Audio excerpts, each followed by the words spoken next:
We are talking about block bridge build, and you all decided to come and spend your time with us. So I'm really excited that this resonated to you. The reason that Horizons loves talking about this framework is because it allows for us to engage with a whole bunch of different entry points to the way that we're working on social change. And so this isn't a perfect visual for the different paths that we've chosen and how to do our work.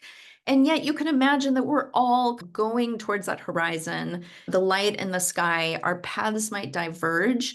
And yet we are still hopefully charting a course of getting to a future that we all want for our children, for future generations, and for the communities that we serve now.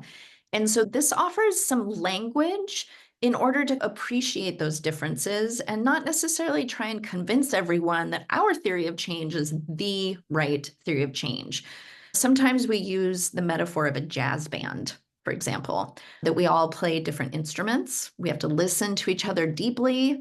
There aren't necessarily music that we're all following. There isn't a conductor, but we are in a band and there are certain frameworks, rules, tempo, and sometimes it's discordant.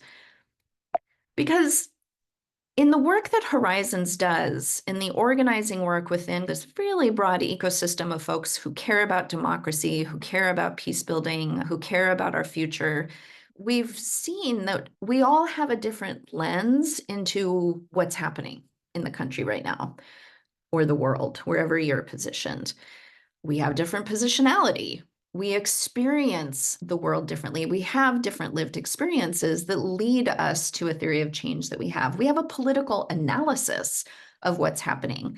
And I will say that Horizon's political analysis is that we very much believe in the rising authoritarian threat that's happening both in the United States and around the world. And then therefore what that requires of us with this kind of declining democratic norms and institutions, the attacks on our institutions and values, is that the answer to that is the broadest of coalitions and movements of movements. We can use different language for that: popular front, big tent organizing. But that literature says, research says that the antidote to declining democracies is a broad, diverse movement with multiple sectors, ideologies, geographies, gender, religion that come together to essentially be fighting for democracy. And so what I'm trying to express with this slide is that we do indeed have a lot of different perspectives that then need to be able to be incorporated in this broad popular front. And so that's what block bridge build, our alliterations, helps us to see each other in this kind of big formation of different groups. So our first B is block. What we may have a lot of different ways of experiencing what we mean by blocking harms, addressing these threats to democracy that I've been talking about. This is a formation, this is a stance that takes particular approaches and skills. And like I said, I'm going through these pretty quickly. Jarvis is going to illustrate with some examples from our work. But the kinds of skills that are in this kind of approach to block would be solidarity actions with those who are on the receiving end of harms in our society. You can imagine whether we're dealing with racism, whether we're dealing with attacks on identities, roles that people play. We talk about like librarians and others. This is involving raising the heat, raising tensions in society to disrupt complacency. And it's a way of bringing people together to essentially, if there are issues that are simmering, that are suppressed in society that we're not able to talk about or not talking about because it's in service of a political system that doesn't want us to face up to this, then some of the block strategies and approaches and tactics bring those issues to a boil and ensure that we're not able to ignore. So it ripens issues. And also it's an organizing tool, the civil resistance tactics. So Jarvis, over to you to give some examples from our work. Yeah, sure. I find myself probably around people who do more blocking in their work than not. And I guess the way that it shows up in our work is people who are really wanting to protect a population from being harmed. So you think about protection of civil liberties or civil rights. And so they organize and they mobilize because they want to stop someone from being harmed. So they want to stop deportation from happening, families being broken up. They want to stop police or state officials from harming people and violating their civil rights, civil constitutional rights. They want to stop people from not having access to the ballots or access to public service or public goods. And they usually have a kind of fight mentality. So they talk in terms of we got to fight, we got to stand up, we got to protect, we got to get information, because all of their tendencies are really organized around we need to stop this thing from happening. And they are robust, they're energetic, and you need courageous people when you engage in stopping a harm.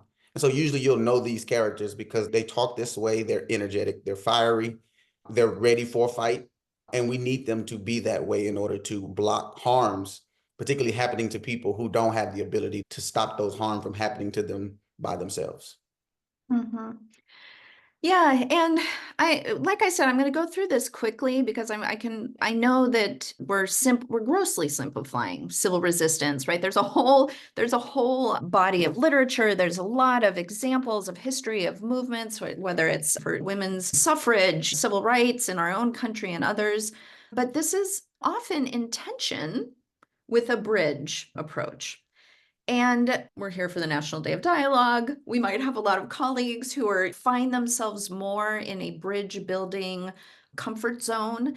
And these are different skills that we call upon, right? We're dialoguing, we're mediating, we're building community cohesion as a tactic. Sometimes we think about lowering the heat so that people can find themselves in a very human way. We're centering relationships and trust building. We prioritize maybe curiosity and listening and finding common ground. And as I'm seeing this, I realize that even those who are in a civil resistance posture or in a movement posture will see that they also do this. And they do this in service of building the broader coalitions. And so we're purposely giving you a sliver of each of these as if they're siloed.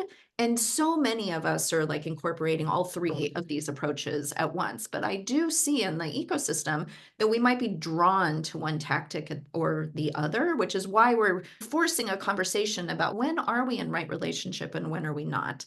Because essentially, right now, what we see is if we have a political analysis that we are polarized, and the problem that we're trying to solve for is polarization, then we want to use perhaps dialogue as the primary tool to find each other across difference, to bring down the heat, to not be as polarized.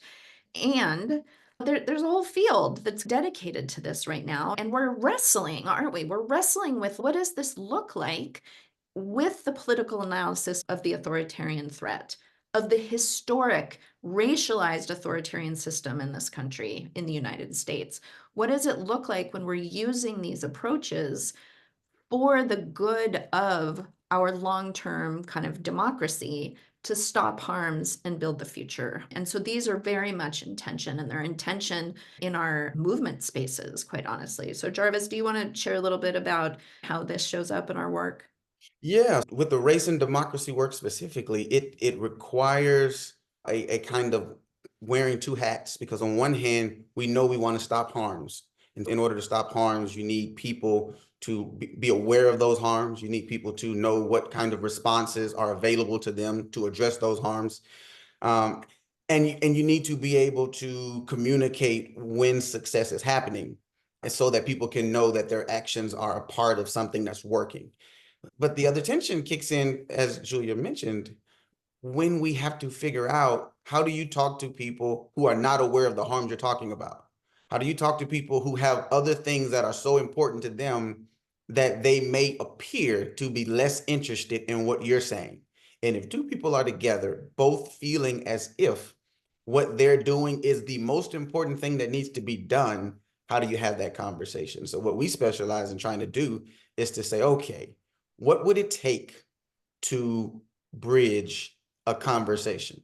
What would it take to help people to recognize what each other are contributing to a larger thing, get comfortable with each other with their different contributions, and then more often than not, those skills allow a way forward, but it takes a kind of calming down before you can figure out how they fit together.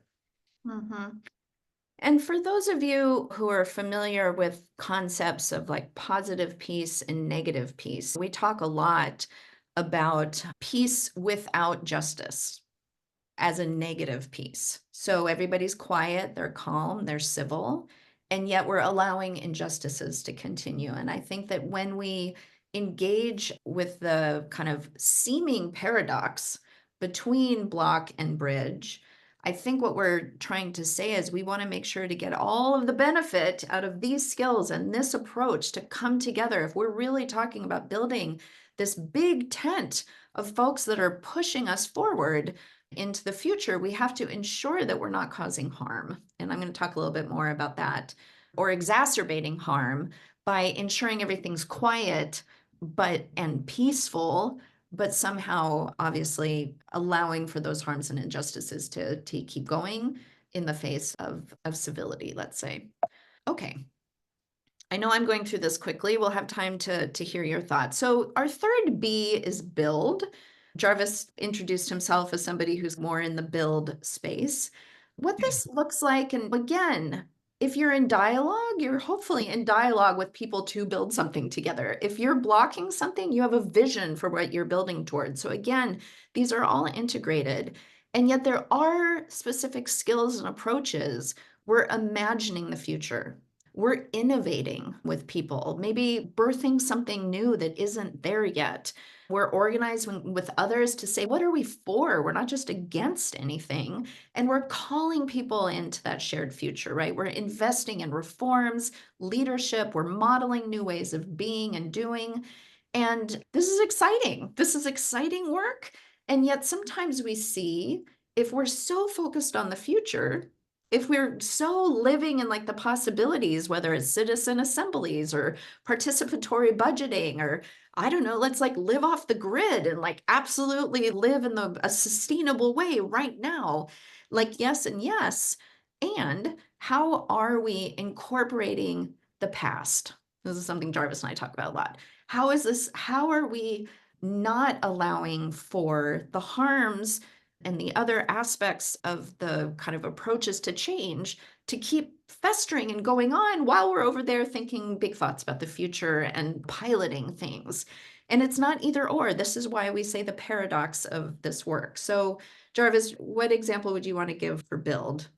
Yeah, I have one off the top of my head, stemming from a conversation I had this morning, actually. And obviously there's a building that you're building systems, you're building structures, you're building coalitions. We use those terms. But this person said this morning, and I thought was interesting, that when people come together, what they're trying to do is build civic identity.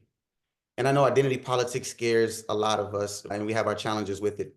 But I like the idea that sometimes what we're trying to figure out is how do we build identities that will allow us to stay with each other. So that's where we come from. Here's what Julia and I are always pushing in terms of the past, because your past brings you with certain ideas about yourself, what you're supposed to do, not supposed to do, who you can be in relationship with, who you can't, why. And yet our job is to try to figure out how to build new possibilities, pathways, so that people who arguably couldn't get along in the 60s now get along totally different in 2025.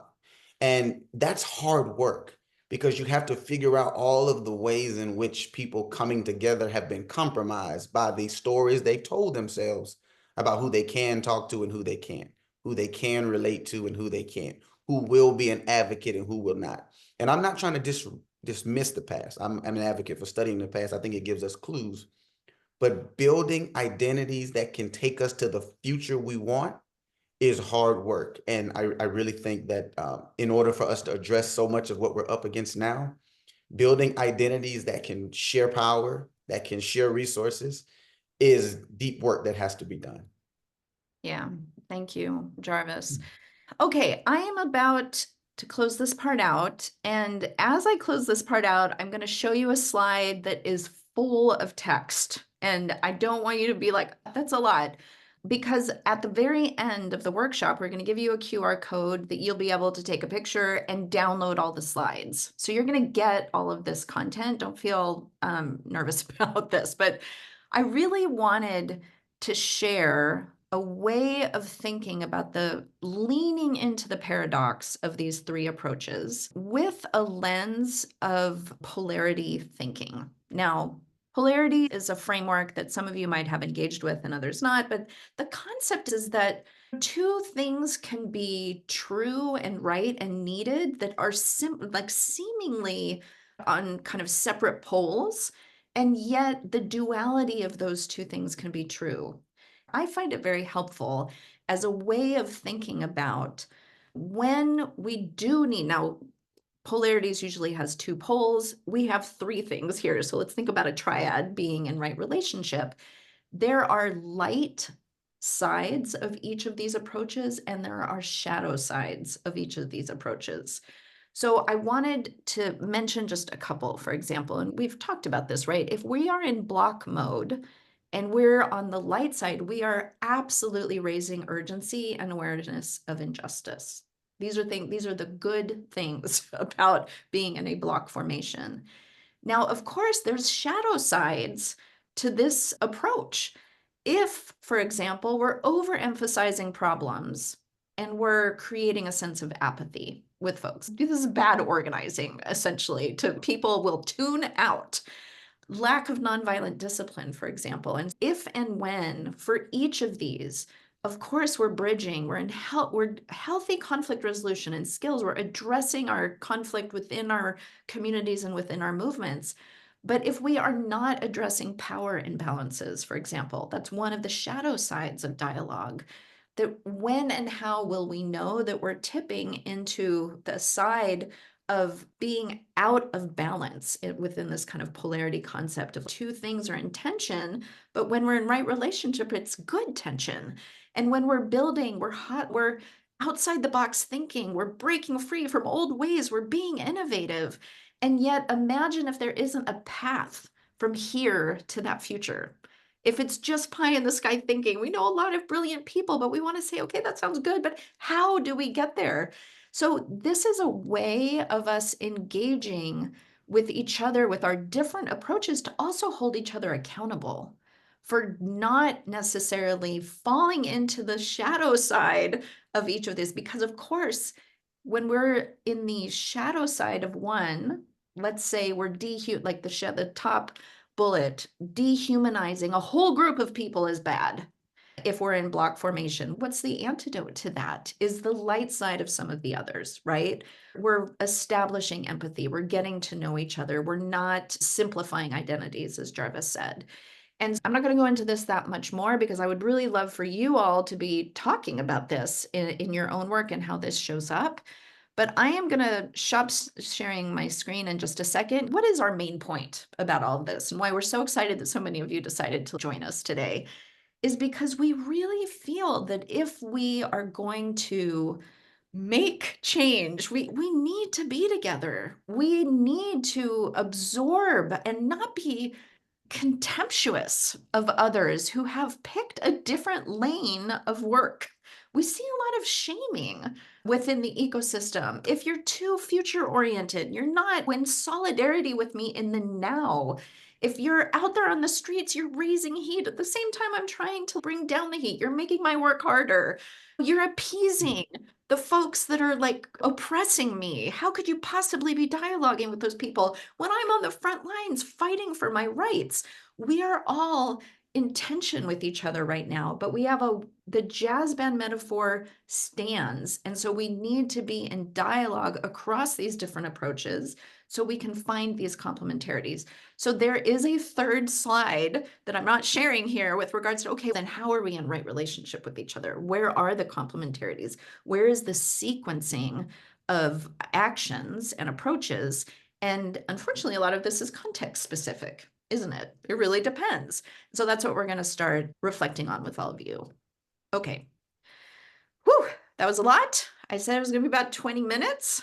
And I am going to invite all of you. We're going to spend maybe 10 minutes on some just kind of clarifying questions. Again, we want to get you all talking with each other. So we are going to put you into kind of groups to kind of about your work, how this resonates, where some of these tensions and complementarities lie. But before we do that, let's make sure we all know what we're talking about. So anybody want to either come off camera and or off mute and have a comment or a question clarifying? Yeah, and we're such a small group. Yeah, go ahead, Michelle. We don't need to necessarily raise hands. Love what you just presented. I love the paradoxes. I think that's life. And I love not knowing. That's an area I think sometimes makes people very uncomfortable, the unknown. I do my best to celebrate it, since the same old, in my opinion, as a life learner, can always be tweaked and get better. So my comment, so thank you for all that you shared and the warnings about language. If I'm offending anybody by any of the language I'm using, I'm sorry. I'll say that up front. I'll say in order to listen and in order to come to all this diversity and paradoxes, I have found in my work where it also begins as we go out to go in, to take responsibility for my inner environment. Oh, where did you go? Okay, Julia. I'm sorry. I had my eye on you, Julia. I was like, she disappeared. The inner environment being so important in terms of, again, no one can take that power from me. How I feel, stimuli, how I respond versus react to stimuli. I would just like to add that component to how to reach out and bring in all the diversity and different language and experiences. I think I have found what's helpful is to engage people in a daily practice that says to them, who am I? Who authentically am I? And I'll add, I believe we all have a natural state. I'll say it like this. I sense we're all breathing. And so if we're all breathing, for me, we all are connected to something greater than just this body. And so therefore we have available to us our natural state, and to create that place from which we come to then reach out and solve our problems in a more cohesive, even efficient, less emotional, I would say, intuitive and wise place. I hope. Lovely. Okay. Thank you, Michelle. And I see Sharon has her hand up. I'll turn to you next.